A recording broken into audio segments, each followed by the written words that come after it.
जय हिंद दोस्तों। All can study podcast में आप सभी का स्वागत है। अगर आपने अभी तक हमारे चैनल को सब्सक्राइब नहीं किया है तो जल्दी से कर लीजिए। आज हम बात करने वाले हैं होम लोन की प्रक्रिया के बारे में, और ये खासकर उन लोगों के लिए है जो पहली बार लोन ले रहे हैं।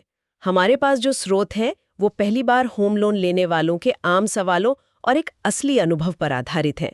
हम सिर्फ किताबी ज्ञान की बात नहीं करेंगे, जैसे कि किस बैंक का इंटरेस्ट रेट क्या है, नहीं, बिल्कुल नहीं। बल्कि हम उस पूरी प्रक्रिया को समझेंगे जो एक व्यक्ति असल में अनुभव करता है, मतलब प्रॉपर्टी चुनने से लेकर रजिस्ट्री तक। हाँ, जो असलियत में होता है। तो चलिए इस पूरी प्रक्रिया को परत दर परत खोलते हैं। सबसे पहला सवाल तो यही आता है कि होम लोन और लोन अगेंस्ट प्रॉपर्टी में क्या फर्क है। ज्यादातर लोग इन्हें एक ही समझ लेते हैं। ये एक बहुत बहुत महत्वपूर्ण अंतर है और यहीं से सारी कहानी शुरू होती है। देखिए, होम लोन तब लिया जाता है जब आप कोई बना बनाया घर या प्लॉट या जमीन खरीद रहे हों। अच्छा। इसमें बैंक लोन का पैसा सीधे प्रॉपर्टी बेचने वाले मतलब सेलर को देता है। आपके हाथ में नहीं आता पैसा? बिल्कुल नहीं। आप उस पैसे का इस्तेमाल सिर्फ और सिर्फ प्रॉपर्टी खरीदने के लिए ही कर सकते हैं। ठीक है। और loan against property? Loan against property या एलएपी वो तब लिया जाता है जब आपके पास पहले से कोई प्रॉपर्टी हो। आप उस प्रॉपर्टी के कागजात बैंक के पास गिरवी रखकर लोन लेते हैं। ओके। ये पैसा सीधा आपके अकाउंट में आता है।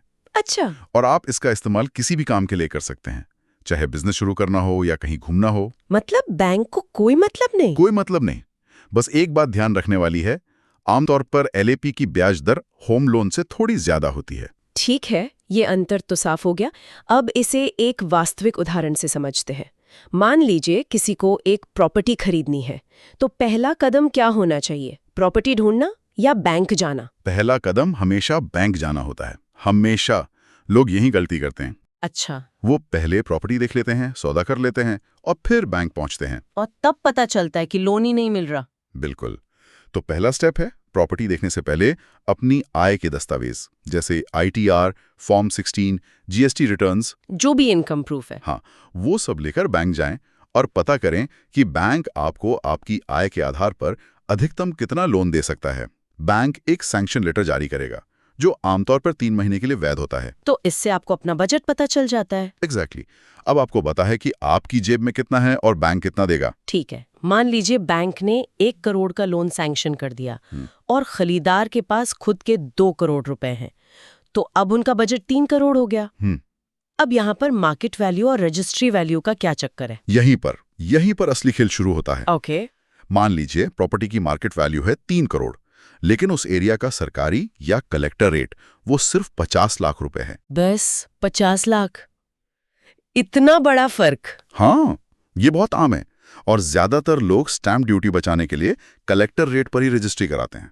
मतलब? आप खुद सोचिए, 3 करोड़ पर 6% स्टैंप ड्यूटी होगी 18 लाख। बाप रे। और 50 लाख पर सिर्फ 3 लाख। कौन नहीं बचाना चाहेगा 15 लाख रुपए? सही बात है। लेकिन अगर रजिस्ट्री सिर्फ 50 लाख की हो रही है तो बैंक 1 करोड़ का लोन कैसे देगा? बैंक तो कागजों के हिसाब से चलेगा ना। आपने बिल्कुल सही नब्ज पकड़ी है और बैंक इस समस्या को समझता है, तो इसका एक तरीका निकाला गया है। क्या तरीका? बैंक उस 1 करोड़ के लोन को कागजों पर 2 हिस्सों में तोड़ देता है। पहला हिस्सा होता है प्रॉपर होम लोन। बैंक का नियम है कि प्रॉपर्टी की वैल्यू का 20-25% डाउन पेमेंट करना होता है। ठीक है। तो 50 लाख की प्रॉपर्टी पर बैंक 10 लाख डाउन पेमेंट मांगेगा और 40 लाख का होम लोन दे देगा। अच्छा। ये 40 लाख का चेक सीधे सेलर को जाएगा। एक मिनट। खरीदार को तो 1 करोड़ का लोन चाहिए था, मिला सिर्फ 40 लाख। बाकी के 60 लाख का क्या होगा? हाँ, यहीं पर वो दूसरा लोन काम आता है जिसके बारे में हमने बात की थी। बाकी बचे 60 लाख रुपए bank loan against property LAP के रूप में देगा। लेकिन एलएपी के लिए तो प्रॉपर्टी पहले से होनी चाहिए। बिल्कुल। जैसे ही 50 लाख की रजिस्ट्री खरीदार के नाम होती है, वो उस प्रॉपर्टी का मालिक बन जाता है। अब बैंक उसी प्रॉपर्टी को गिरवी मानकर उसी पर 60 लाख का एलएपी दे देता है। अरे वाह, मतलब एक ही दिन में एक ही प्रॉपर्टी पर 2 लोन हो गए। जी, एक कम ब्याज दर वाला होम लोन और दूसरा थोड़ी ज्यादा ब्याज दर वाला एलएपी, और दोनों मिलाकर 1 करोड़ का काम हो गया। ये एक ऐसा वर्क अराउंड है जिसे सब जानते हैं पर कोई खुलकर बोलता नहीं। ये तो एक पूरी समानांतर व्यवस्था है। बिल्कुल। तो जाहिर है अगर बैंक इतना सब कर रहा है तो वो लोन देते समय एप्लीकेंट और को एप्लीकेंट को बहुत ध्यान से देखता होगा। इनका क्या रोल है? बहुत बहुत ज्यादा अहम रोल है।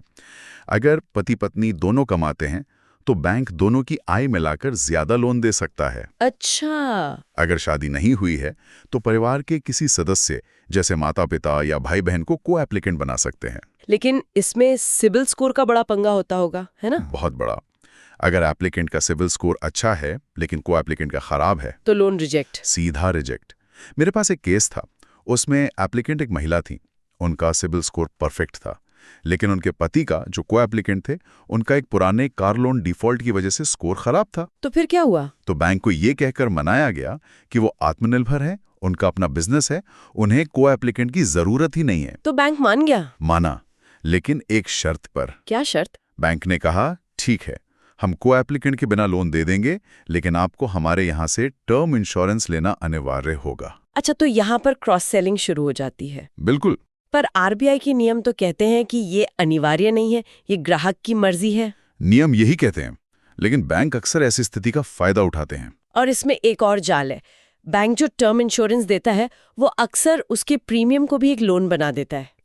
मतलब 3-4 लाख का प्रीमियम बैंक आपकी तरफ से एक बार में भर देगा। अच्छा। और उसे आपके मेन लोन अमाउंट में जोड़ देगा, फिर आप उस प्रीमियम पर भी 20 साल तक ब्याज भरते रहिए। अरे ये तो बहुत बड़ा नुकसान है।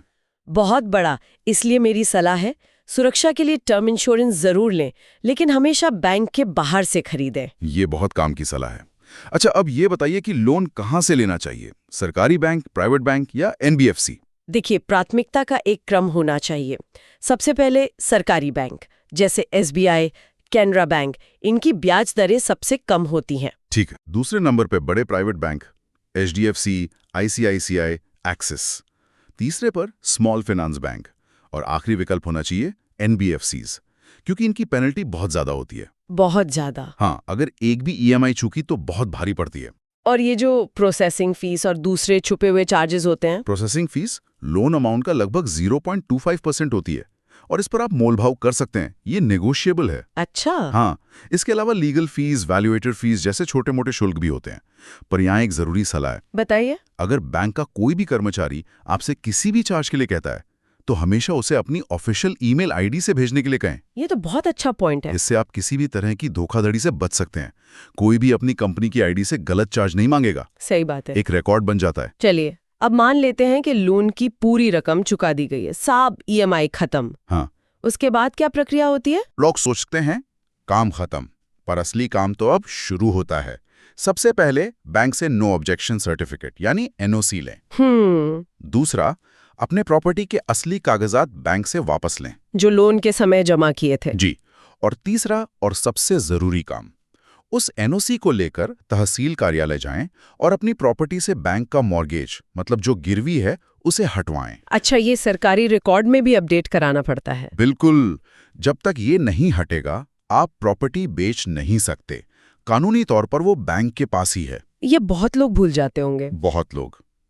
एक आखिरी सवाल जो हमेशा मन में रहता है, फ्लोटिंग और फिक्स्ड रेट में से क्या चुनना चाहिए? देखिए, आज के दौर में फिक्स्ड रेट का कोई मतलब नहीं है।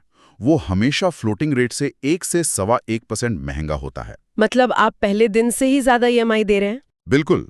और फ्लोटिंग रेट आरबीआई की रेपो रेट के साथ बदलता है।